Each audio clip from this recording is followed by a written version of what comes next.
afternoon po mga kababayan, ma'am sir. This is Jam, the Filipino channel, ang inyong lingkod. Today nga is October 7, 2025 at tayo ngayon, this is Jam, the Filipino channel, ang inyong lingkod. At tayo ngayon ay pupunta dyan sa may Quezon City General Hospital. Yan sa may Seminary Road, Bahay Turo, Project 8, Quezon City. At dadalhin po natin yan sa may Malunggay, Pandesal Barangay, Bagong Barrio West, Zapote Street, Barangay 133, Caloocan po yan. Okay, so magbabalik po tayo mamaya konti po. Pag nakuha na po natin sila. Disclaimer lamang po, ang content po natin ay kalsada at hindi ang passenger. Kaya nga naman, sakasakali man po na may marinig kayo, mga pangalan ng lugar, pangalan ng tao, pangalan ng organizations, government or private man yan, ay wala pong kinalaman ng channel na ito at wala pong pinapatungkulan. Lahat po na pinag-uusapan dito ay pawang dito lamang po yan sa loob at wala pong pinapatungkulan sa labas. Okay po, so babalik po tayo mamaya konti bago nakuha na po natin siya.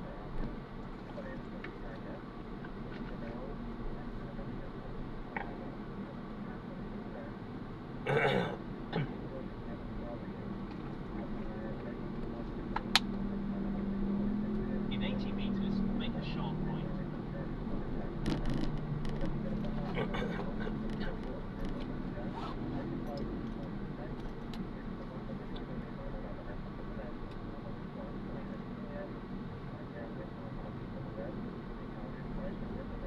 Dadaan naman ako sa malaki.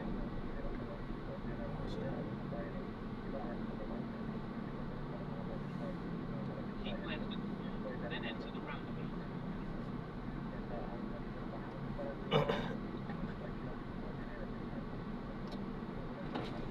Ikaw po. Enter the roundabout.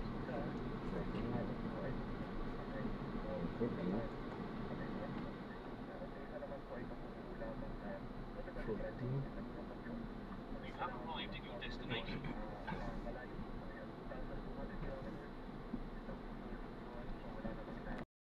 Keep left at the fork onto EDSA. Diyan po sa may pagtangahan sa Francisco sa probinsya ng Quezon. Pag-usapan natin itong Continue solar straight at the first irrigation traffic na light. project para Then, sa mga in 1 magsasaka. kilometer, keep left at the fork. Proyekto ito, no? Dahil alam naman po natin na yung ating mga magsasaka ay hindi ganun ka-equip. Marami tayong kakulangan pagdating sa gamit, sa magsasaka. Actually, ang Pilipinas ay napag-iiwan na ng mga makabagong teknolohiya. Tayo po ay nasa traditional pa rin ng way ng farming. Habang sa ibang bansa, marami na silang mga high-tech na mga technology na nagagamit, mga katulad na lang, di ba, yung paano mag-harvest. Yung iba gumagamit na sila ng machine para mag-harvest ng palay, ng mais. Pero dito sa atin, may mga mano-mano pa rin karamihan sa ating mga kababayan, sa mga magsasaka, sa mga farmers natin.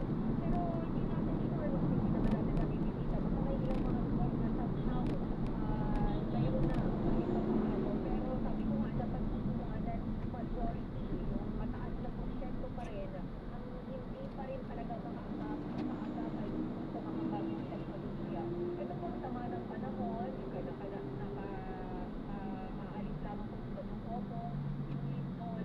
Marami po itong naapektuhan na mga kababayan natin, lalo na po ang usapin ng kabuhayan. At paano nga ba tayo makakaagapay sa mga ganitong klase ng kalamidad, disaster?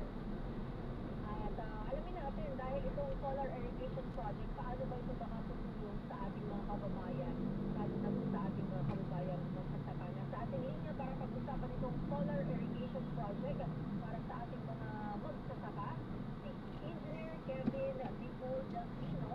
Siya po ang No, ito ba yung maliit na kalsada? Maraming nakapark. Yung papunta doon sa inyo? Hindi, maluwag yan sa may Malbar. Sa may SSS tayo pasok, maluwag. Oo pa. Yung Malbar, maluwag.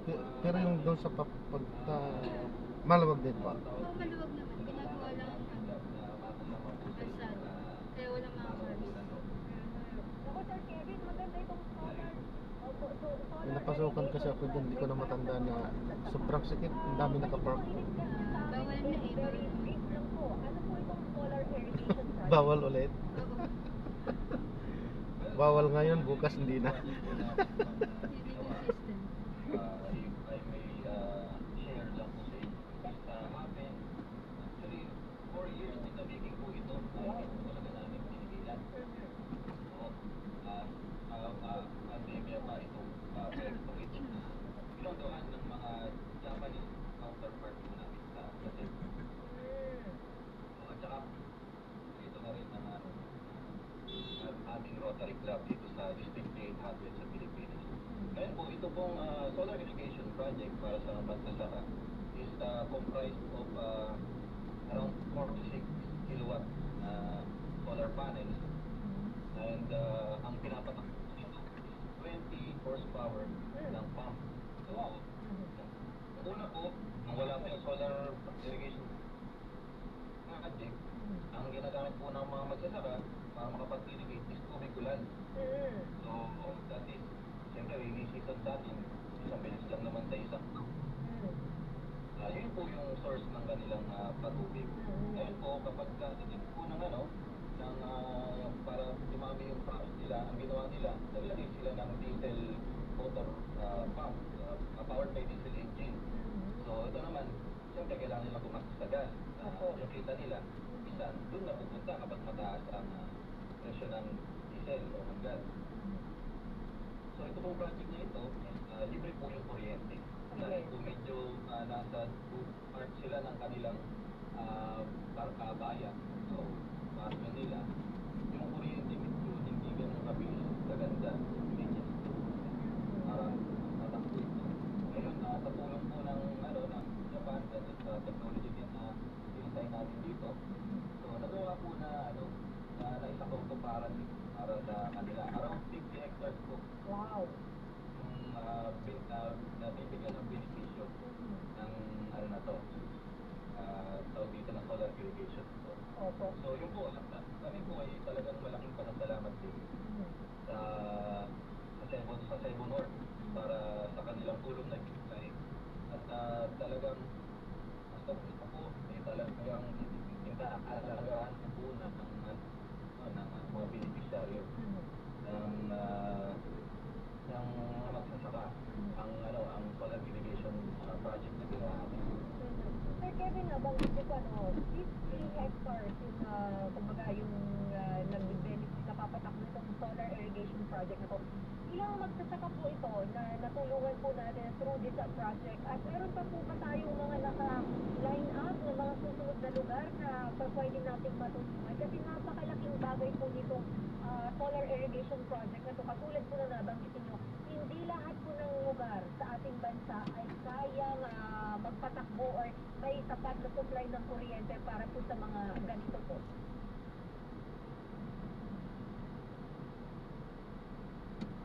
Buti po nabanggit po yan, ma'am.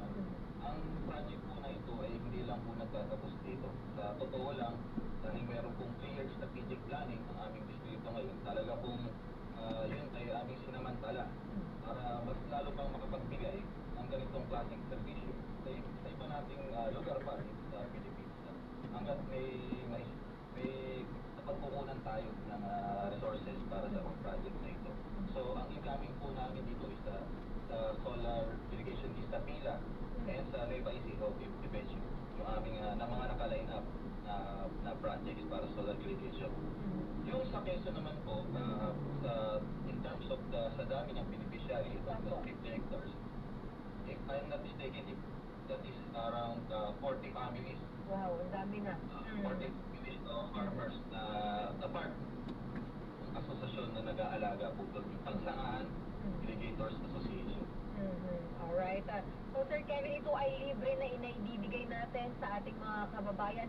Sino-sino po ba yung ating mga partners na inyo pong pasasalamatan? At baka may mensahe po kayo, lalo na po dun sa mga beneficiary po natin ng programa po ng Rotary Club of Marikina West. Unang-una po, ako po ay nagpapasalamat sa aking club, ang Rotary Club of Marikina West, na naging isang napaka-makabuluhang kasangkapan para po dito sa proyektong ito.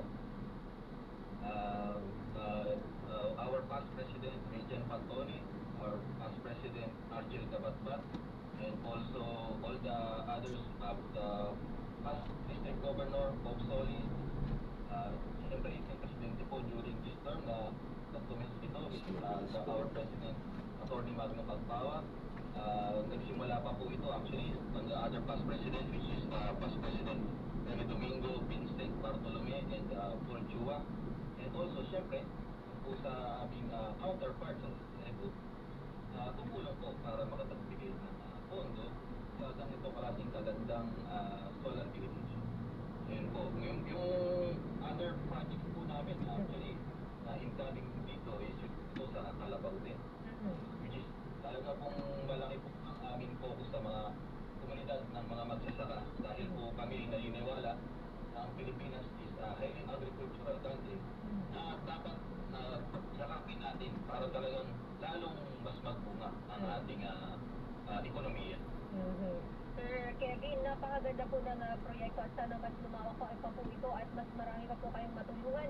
Maraming salamat po of course sa inyo sa Rotary Club of Marikina West na hindi po kayo magsawang tumulong sa ating mga kababayan. Thank you po and God bless po Sir Kevin. Maraming salamat po, ma'am. Salamat po. Thank you po. Ang ating nakapanayam ay si Engineer Kevin Delfino, ang president ng Rotary Club of Marikina West. Report. Samantala, ang si Department of Justice Undersecretary Frederick Vida, itinalaga po bilang officer in charge ng Department of Justice. Ito ay matapos nga pong italaga bilang bagong ombudsman si Secretary Boying Remulla. Detalye balita mo, RH29, Boy Gonzalez. Boy. In 300 meters, keep left and full onto PBSA. o officer in charge ng Department of Justice sa pagkinood na pagkakahirang ni Justice Secretary Jesus Crispin Boy Remulla bilang ombudsman ang napagit na pagtalaga epektibo matapos forma na italaga si Pangulong Pedro Marcos Jr. ang bagong pagtuloy ni Remulla bilang ombudsman. Bilang IT, bibida ang mga siwas sa pang-araw-araw na operasyon ng DOJ hanggang sa pagtalaga ng bagong palihim ang Malacanang. Ito si Pugosano para sa Rizal, una sa Pilipinas, una sa Pilipino. Report. Samantala, Colonel Raymond Lachiga inalis naman bilang commander ng Armed Forces of the Philippines Security and Protection Group. Kung bakit, alamin natin ang detalye mula kay RH52, Edniel Parosa. Edniel. Kinumpirma ng Sandatang Lakas ng Pilipinas na silipat bilang commander ng AFP Security and Protection Group o ASPG, si Colonel Raymond Dante Lachiga at silbiring pinuno si Lachiga ng Vice Presidential Security and Protection Group. Bago ito pinagong bilang ngayon ASPG, ayon kay AFP Public Affairs Chief Colonel Sergio Escalidad, ay kaugnay ng reassignment sa kasong kinaharap ni Lachiga sa Office of the Ombudsman dahil sa umanong paggamit sa confidential funds ni Vice President Sara Duterte. Hawag nitong inirekomenda ng Kamara ang mga reklamong plunder, technical malversation, bribery at corruption cases. Kaugnay na sinasabing koleksyonin na Lachiga at isa pang security aid na si Colonel Dennis Velasco sa pag-handle ng confidential funds noong 2022.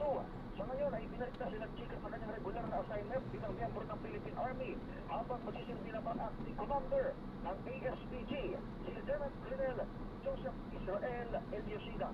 Ito sa Edniel Barrosa, nag-uulat para sa Leisure Age. Una sa Pilipinas, una sa Pilipino. Report. Maraming salamat, RH52, Edniel Parosa. Magbabalik po tayo, Pilipinas, ang oras, 3:28. Ang oras na yan ay hatid sa inyo na Champion Detergent para desprin sa labada, 4 times sa pamilya. MX3. Dito ako. Pinili. Champion Detergent para desprin sa labada, 4 times sa pamilya. Ang balitang ito ay hatid sa inyo ng ACS Manufacturing Corporation, ISO certified, maker of world-class quality pride detergent. Dunkin, pasalubong ng bayan. Mamadami tayo sa lahat ng gusto nyo. Mamadami tayo, Champion Detergent ang gamit ko. Sa Champion Quick Wash Technology. Best time sa lamada, more time sa pamilya. Hello, beautiful people! Ako ang inyong tita Winnie Cordero. Pag-rap ako araw-araw, partner kong MX3. MX3 capsule. Ito ako bilhin. Mahalagang paalala, ang MX3 capsule hindi gamot at hindi dapat gamitin panggamot sa anumang uri ng sakit. Ang linis na niya. In fairness, nag-glow up. May budget.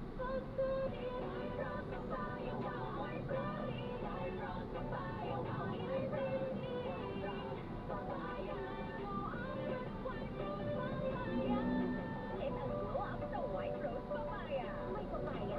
Diet minimized para sa protein power times 0. Plus shea butter and citrus oil. Papaya. Ulit ang glow on. Regular use helps. Results may vary. One rose papaya. Manufactured by Imken ISO certified world-class quality. Smells good. Tikman natin. Sarap! Tell me, Everest Refrigerators. Well, ano Everbest food in the world? Of course. Yung ginawa natin together. Everest Refrigerators. Keeps food smelling fresh. Everbest from Everest. Everest Appliances. Health, wellness, energy saving. Everbest from Everest. Available in major appliance stores nationwide. Mamadamay pa lahat ng gusto nyo. Mamadaming champion detergent ang gamit ko. The Champion Quick Wash Technology. Best time sa lamada, more time sa pamilya. Okay. Si Mommy at si Washing Machine. Release the Pride Washing Machine Detergent. Hello, Washi! Hello, Mommy. Laundry day na naman. Ready ka na sa bansa? Chocolate, putik, bigas? Kaya yan ang Pride Washing Machine Detergent. May triple stay-away formula. Hanggang mapapit, manikit, at malupit na dumit man siya. Easy ang labada. Mula noon, hanggang ngayon. All you need is pride. All you need is pride. Pride Detergent. Manufactured by ACS Manufacturing Corporation. ISO certified world-class quality. Perfect. Mamadaming tayo pa lahat ng gusto nyo. Mamadaming tayo, champion detergent ang gamit ko. The Champion Quick Wash Technology. Best time sa lamada, more time sa pamilya. Ako po si Mark, taxi driver. Kailangan laging anekto at bawal magkasasantol plus coffee mix lang kasama ko sa biyahe. Araw-araw. Masarap at may nutrients pa dahil sa mangosteen, moringa at soya. Feeling healthy ako. Santol Malt Coffee Mix. Mabibili sa mga botika. Maulan man, no worries, naamoy ko lang ang damit.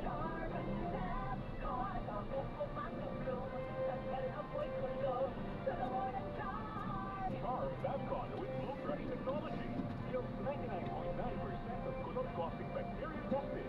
May aroma burst found thousands of flowers and berries. Ang sampay sa loob, naamoy kulob. Manufactured by ACS Manufacturing Corporation. ISO certified world-class quality. Perfect. Kakataon mo na namang manalo ng 1 million pesos. Sa champion na, milyonaryo pa. Ilagay sa palita sa papel ang iyong pangalan, edad, address, contact number at firmahan. Ilagay ito sa white Rio size envelope kasama ang proof of purchase o POP na may tawag wrappers o pouch ng Champion Bar, Champion Powder, Champion Liquid Detergent, Champion Fabric Conditioner at Champion Dishwashing Liquid and Paint. Sa labas ng envelope, ilagay ang Champion na milyonaryo pa ang ginamit na POP at ang MBC station na iyong pinakikinggan. Ihulog ito sa drop boxes na matatagpuan sa iyong paboritong MBC radio station nationwide. DZRH, Love Radio, SFM, Easy Rock at Action Radio. Mas maraming entry, mas malaki ang chance mo manalo. Libo-libong piso ang ipamimigay sa mga weekly draws at 1 million pesos naman sa grand draw. Pagkasinyo ng champion, tapat po sa inyo.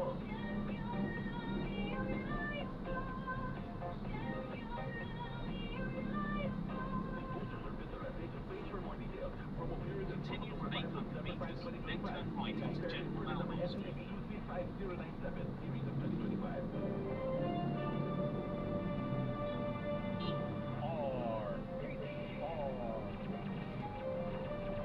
Sa pagtulong, sa paglilingkod, sa pag-alalay, una na sa pagkatauna ang serbisyo sa bawat Pilipino. Ito ang pangakong hindi na magbabago sa pagtakbo ng panahon. DZRH, public experience hour. Kasama si May Binauman. biglaan. Opo, hindi po bigla. Kaya madali ko siyang natanggap ng mga maganda. Ang mga ilang buwan po o ilang taon bago niyo natanggap yung pagkawala ng Nagbabalik po tayo sa ating programang Public Service Hour. Minus Wonder Woman, Miss May Binauhan. Ako pa rin po ang iyong nakakasama sa programa. Ito po si Sister L, si Lane Happy. At bago pa sa ilang mga balita at public service, mamaya makikibalita nga tayo sa Bureau of Customs dahil kung inyo pong matatandaan, nagasit po sila ng tulong sa mga apektadong residente ng Lindol dyan po sa Cebu.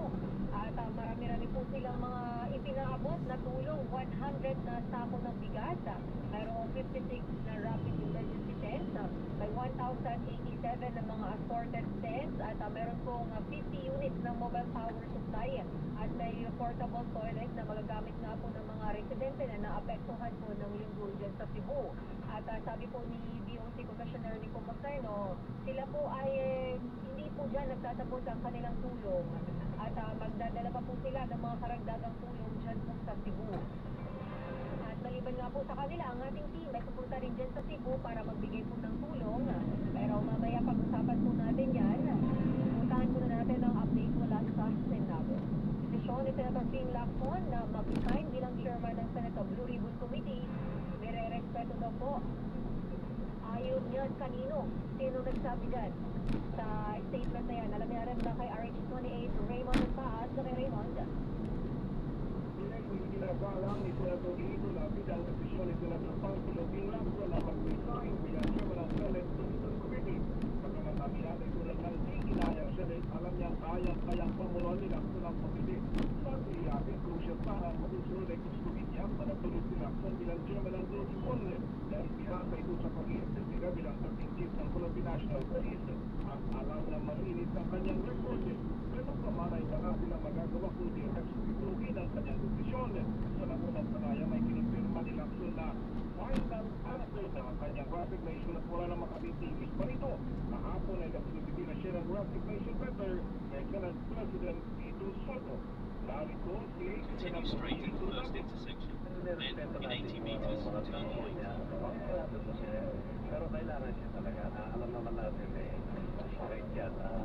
Investigasyon, ex-police yan, SPS, ex-chief, PNP. Turn right onto General Melville Street. Police, magkano, pamukani na. At ako, yan, ang nag-iimbestiga yan. Mas sila dyan, mas experto sila dyan, di ba? Kaya, okay, kung ano man ang decision ni Senator Lacson na sinagana ko at respect. Continue for 400 meters, then turn left Ang onto pahayag ni Sapote Street. Senator Lito Lapid na bihirang nagsasalita sa ibang mga isyu dito sa Senado. Ito si RH20, Raymond Advance para sa DZRH mula sa Pilipinas, una, Pilipino. Maraming salamat, RH28 na kay Raymond at Paas. Oo nga, no, tama ka na kay Raymond. Ngayon ko lang, ulit narinig nagsalita si Senator Lito Lapid. Samantala, makibalita nga muna tayo. Pero bago sa report ni Grace, standby with Grace. Report. Mayroon pong sunog na tumiklab dyan sa may barangay Palingon sa Taguig. Nakataas po ngayon sa unang alarma, RH27, Noche Gatas, Noche. In 100 meters, turn left onto Sapote Street. Ma'am, pwede, ihina, hindi ko na talaga. Dito lang, pwede naman dito, no? May halaman naman dyan. Titisin ko pa sana, kaso wala na talaga.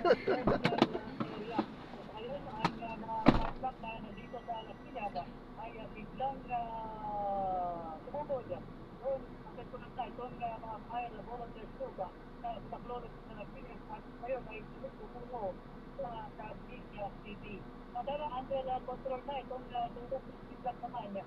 So, sa may hardware at ilang Dito sa Malbar, bakit? sa barangay at Malapit na. online Oo. ng Pinasa. Grab. Very okay na kanila, no? Na medyo kailangan ang control. Pero Ano, 140. ay kausap natin yung ilang tauhan ng Pinas City 05 protection. ay idideklara na Mahal rin papunta. fire out. Hintay na Kasi lang yung nag-U-turn eh. oras. 163. Natupok dito kanina ay Konti lang naman difference.